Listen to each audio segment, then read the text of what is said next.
Hello, my lovelies. Welcome back. So this week's topic is get started vision boarding. Hey, it's how I got started, so can you.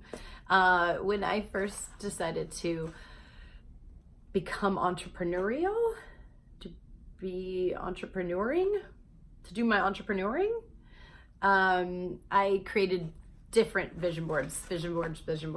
I didn't mean to. I kind of just started like concepting my reality and realized I was vision boarding. And so through my many trials and errors, I came up with 5 best practices. And I'm going to share them with you now. So one of the first errors I made when I first started vision boarding was I just took a bunch of magazines and I flipped through and I pulled all the pictures that I loved out, and I created this giant, like huge poster board size board, like vision board, and I put like every single picture that I had found on it, just every single picture. And I accomplished nothing, like maybe like 2 of the things, and it was like the 2 minor things on there, like the 2 easiest things, or like, I don't even say easiest, they were not necessarily the most desirable to me. Like it wasn't something that it was a cool picture, but it wasn't something that I was going to drastically change my life or something I should have been focused on. But somehow those were the ones that came through off the board that I wound up achieving. So step 1, narrow your focus. Okay, so part of the reason the vision board process works is it forces you to look at your life and then pick a focus. Okay, so it helps you decide where your priorities lie at that current present time when you're creating the board. Okay, so you look at everything, you pick out all of the pictures, and then you want to narrow it down. I'm going to start by saying like 2 to 3 categories. I say this a lot. It's why when we do customized kits, we only ask people to give us 2 or 3 focus items. It's not because we're lazy and we don't want to give you more. It's just we know that it won't be successful if you go too big too fast. Okay, so you need to just focus on 2 to 3 like categories. I mean, like travel, love life, family, career, money, career, very similar, but I understand. Housing, whatever it is, you pick 2 to 3 of those big categories, right? And then even within that, you want to narrow it down. So say you pick house because you're renting right now and you want to buy a house. So you start flipping through and you're like, oh, this house looks cool, and this house looks cool, and this house looks cool, and this house looks cool. One's by the beach, one's by, up in Maine, and like one is in the mountains. And you kind of have to like narrow your focus. I don't know, you could buy 5 houses. That's fine at some point. But maybe start with 1 in like a particular type of house or something. I mean, very basic with a house because there's not much you can do with, pictures of houses. But my point being,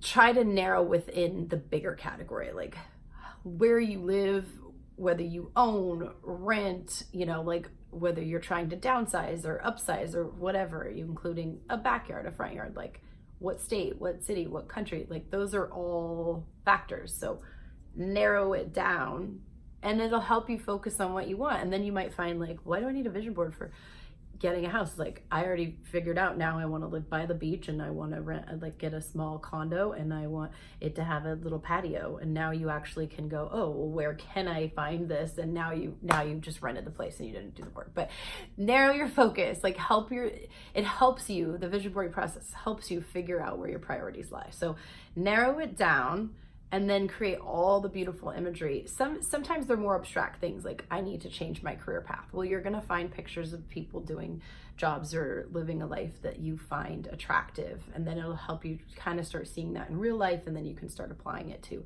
your real life. So narrow your focus so that you can actually start achieving these goals. Number 2, go with your gut.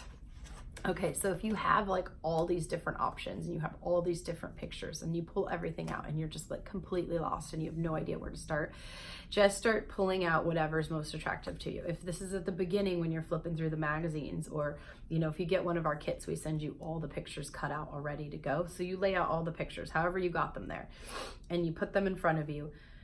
And you just start picking the ones that are just calling to you. Just don't think about it too much. Like, oh my gosh, that looks so cool. That looks so cool. That looks so cool. So then you can start narrowing, you know, down that way.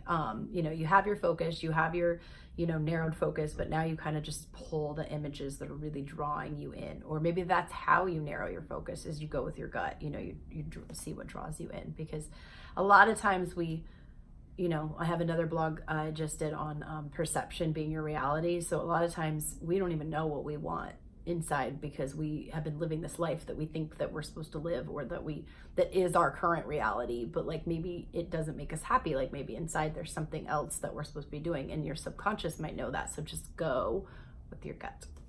Okay, and then we have plot the course. So before you start sticking everything down all willy-nilly like wimbly bimbly, pick out the pictures and kind of put them on as you think they fit together. So again, use your gut here, but you know, just kind of start laying everything out. You know, obviously put the big pictures in the back possibly, but depending on your focus, you may want certain pictures to be on top and some to be behind. So, you know, really just play around with the spacing on the page before you start gluing. Then you can get the glue out or the tape or whatever you're using, and just start kind of mounting them onto the board, okay? And then once it's all perfectly, beautifully crafted, you will see the future, okay? So number 4, see the future.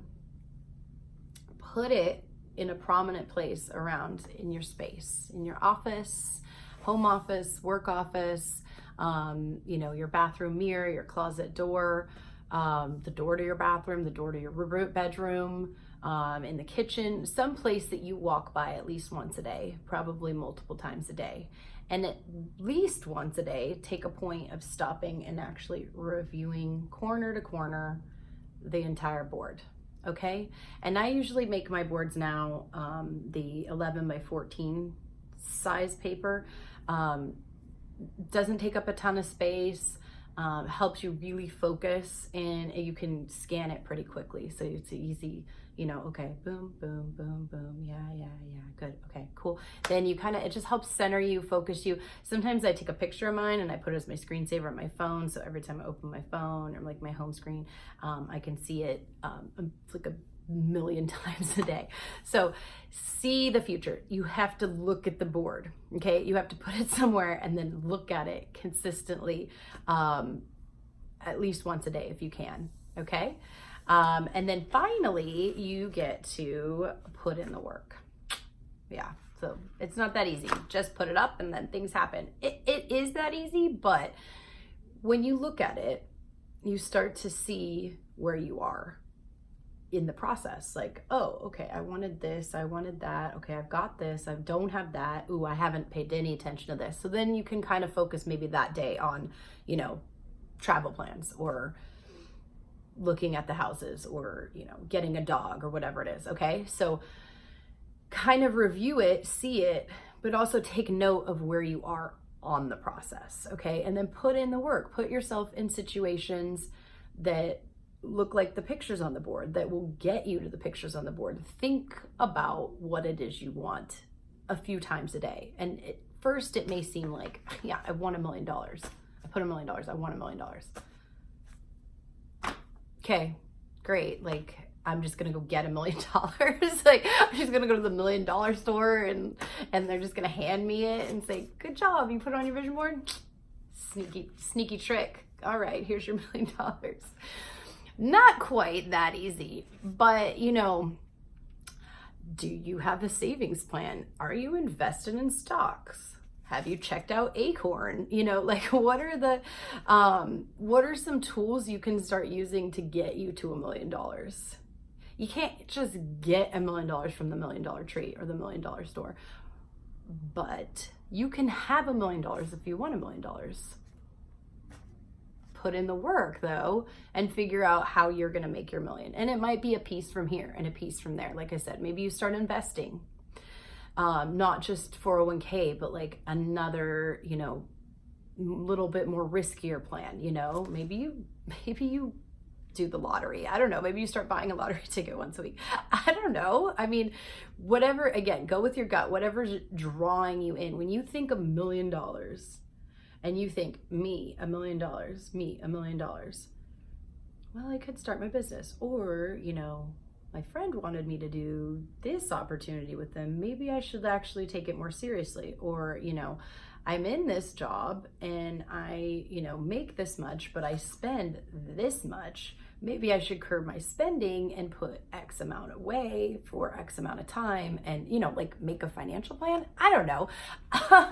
Just saying, that's what you want. If you want $1 million and you see $1 million, put in the work a little bit toward the $1 million, and you may see that things start to change your way. And then you start seeing how you can make the $1 million or $2 million or $5 million even. Like maybe you're not even limited anymore because now you've seen how you can grow your wealth or your life or change your career or move houses. Change is scary, but if you start looking at the future you want and visualizing the future you want, it's less scary because you see it every day. It's more real because you see it every day. And then you can start embracing that and looking for opportunities to pursue that. It opens your mind to the opportunities that are sitting right in front of you. And all you have to do is look at it and then put in a little effort towards it, and you will see great return. Okay, so all the links below. Join the Happiness Club. You get a monthly vision board kit sent to you, crystals, affirmations, charms, all the beautiful stuff to help you change your perception, your reality. Check out the blog, all my other videos. Have a beautiful day until we meet again, my lovelies. Take care.